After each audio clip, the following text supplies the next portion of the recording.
जीवन में भगवान का सबसे बड़ा धन्यवाद भगवान की कथा है। भगवान का सबसे बड़ा धन्यवाद क्या है? भगवान की कथा का श्रवण। हम सोचे उनका दर्शन करके धन्यवाद करें, पदार्थ चढ़ाकर नहीं। उनके बारे में जब तक हम सुनेंगे नहीं, जब तक इन कानों से उनकी कथा नहीं सुनेंगे। क्योंकि जब हम कानों से कथा सुनते हैं ना, तो आपको पता है एक बहुत बड़ा परिवर्तन जीव के मन में होता है। क्या होता है?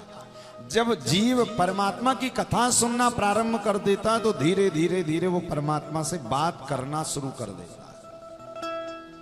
अकेले ही बात करता है। हमारे वृंदावन में गोपियां अकेले ही ठाकुर जी से बात करती हैं। उद्धव जी जब गए तो कहते, अरे देखो सबसे बड़ी दुनिया की पागल यही अकेली बात कर रही। तो गोपियां कहती हैं, कोई पागल है धन दौलत का, कोई पागल बेटे नारी का, पर सच्चा पागल वो है भैया जो पागल मेरे बांके बिहारी का, जो पागल बाबा विश्वनाथ का। और भक्त तो कहता है हमें पागल ही रहने दो, हम पागल ही अच्छे। क्यों? पागल का मतलब है जो उनको पाने के बाद अपने आप को गला दे, उसी का नाम पागल है। इसी कारण आपने देखा ना, जो भक्त होता है वो सदैव अपने प्रभु के चिंतन में लीन रहता है। इसी को कहा जाता है इष्ट के प्रति निष्ठा। देखिए शिव पुराण में एक बहुत अच्छी कथा आ रही है कि भगवान शिव समस्या के हर समस्या के समाधान में अंतर मन में, यदि आप अंतर मन में कोई समाधान ढूंढना चाहते हो तो भगवान वो समाधान करने की भी सामर्थ्य रखते हैं अंतर मन से। जैसे आपने देखा कंप्यूटर चलाने वाला, उसको कोई प्रॉब्लम होती है तो वो कंप्यूटर में डालता है, और कंप्यूटर का जो उसमें प्रोग्रामिंग होती है, वो कंप्यूटर सारी प्रोग्रामिंग उसमें जैसी फीड होती है वैसा उसका उत्तर लाकर दे देते हैं।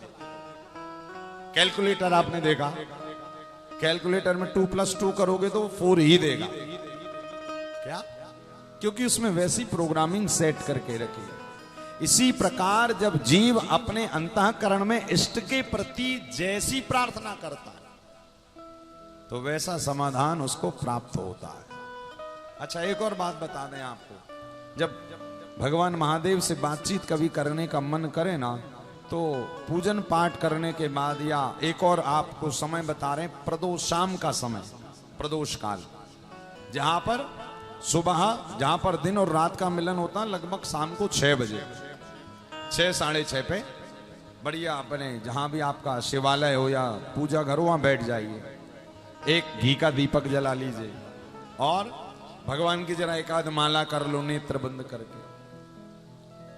एक जप होता है मानसिक जप, एक तो होता है हम बोल कर करते को पांशुक होता है मानसिक जप में कैसे मानसिक जप करना है? हमें ना तो जिह्वा का उपयोग करना है ना दांत, कुछ नहीं, केवल हमें मन में कोई भी भगवान का मंत्र, यदि सीताराम भी लिखना है, बोलना है, तो मन में पहले सीताराम लिखो और धीरे धीरे धीरे 108, जब एक माला हो जाएगी 108 बार, तो आप उस गहराई में डूब जाओगे जहां पर परमात्मा की आपसे बातचीत हो सकती है।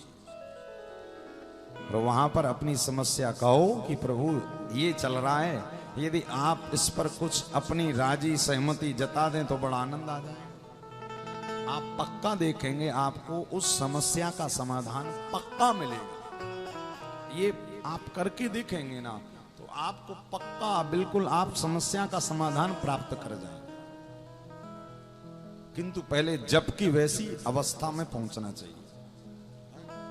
अब कई लोग तो महाराज, कई लोगों से कहो ना गुरु दीक्षा लेते हम, तो हम कहते भैया एक माला करनी पड़ेगी, तो कई लोगों के फोन आते, बोले महाराज माला तो करते हैं किंतु ये जो ये वाला है ना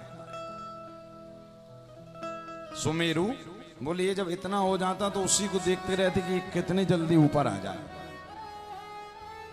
क्या? ये ऐसे ऐसे ऐसे ऐसे और यही चलता रहता है, कितने जल्दी आ जाए। आया और फिर छोड़कर ऐसे भागते हैं कि चलो जान बची तो लाखों पाए, कल ही नंबर आएगा। जब आप प्रयास अभ्यास करोगे ना, तो ये 5-5, 10-10 मिनट में हो जाते हैं। पहले जब हम दीक्षा काल में थे, जब दीक्षा मिली थी, तो अब हमें भी यही लगता था, हमने कहा इतना बड़ा मंत्र है गुरु जी का, कैसे जपेंगे। और जब बैठे तो यही लगे कि बस जल्दी हो जाए, कहीं यहाँ दर्द करे, कहीं पैरों में ऐसा लगे कि फैला ले, किंतु नियम था। किंतु धीरे धीरे धीरे धीरे मंत्र ने मन को ऐसा साधा कि महाराज अब तो 2-3-4 मिनट ही लगता, और लगता अरे माला हो गई। तो ये अभ्यास से, देखिए व्यक्ति दुनिया भर की सारी चीजों का अभ्यास कर लेता और वो उसकी आदत बन जाती है। केवल और केवल एक व्यक्ति भजन की आदत नहीं बना पाता। जब तक आप भजन को, कथा को, कीर्तन को आदत नहीं बनाएंगे तब तक कष्ट आपको यथावत लगता रहेगा। और जहां पर आपकी आदत बन गई वहां पर आपको लगेगा महाराज जैसे जीवन में कोई समस्या ही नहीं। बिंदु जी लिख रहे हैं, अरे जिसे ढूंढने का अमल पड़ चुका है, जिसे ढूंढने का अमल पड़ चुका है, वो इस ढूंढने में मजा ले रहा है, वो इस ढूंढने में मजा ले रहा। अरे जो इस सांवले को सदा ढूंढता है, जो इस सांवले को सदा ढूंढता है, उसे एक दिन सांवरा ढूंढता है, उसे एक दिन सांवरा ढूंढता है, जो इस सांवले को सदा ढूंढता है, जो इस सांवरे को सदा ढूंढता। जिसे ढूंढने का अमल मतलब आदत। जिसको कथा सुनने की आदत पड़ गई है ना, फिर आप उसका कुछ कर नहीं सकते। मैं तो सदैव अपनी कथाओं में कहता हूं, भैया दुनिया में कहते हैं सबसे तेज नशा और जल्दी ना छूटने वाला नशा कहते हैं अफीम का होता है।